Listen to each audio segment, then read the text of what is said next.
നമ്മൾ ഉണ്ടാക്കിയ ആഹാരം കൂട്ടി കഴിക്കുമ്പോൾ അതൊരു പ്രത്യേക സന്തോഷം. എന്താ കഴിക്കാൻ? സാമ്പാറുണ്ട്, പയറുണ്ട്, ചിക്കനുണ്ട്. ഇത്രയും മതി അല്ലേ? എങ്ങനെയുണ്ട്? ചിക്കൻ കൂട്ടിയാണോ ചോറ് എടുക്കുന്നത്? ഒന്ന് കാണിച്ചേ എങ്ങനാ. ഈ കയ്യിലൊക്കെ മഷിയുണ്ടല്ലോ, കൈ എഴുതാണോ ഇരിക്കുന്നത്? ചിക്കൻ എടുത്തിട്ട് അപ്പൊ നമ്മള് ചിക്കൻ ഇവിടെ ഇട്ടിട്ട് കുറച്ച് സാമ്പാർ അങ്ങോട്ട് ഇളക്കിയിട്ട് സാമ്പാറും ചോറും കൂടി ഇളക്കി അങ്ങോട്ട് സാമ്പാർ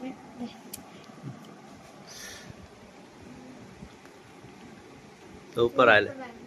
എന്നിട്ട് ചിക്കൻ അതിനൊക്കെ വായി കയറിയില്ല. ചിക്കൻ തന്നെ പുറത്ത്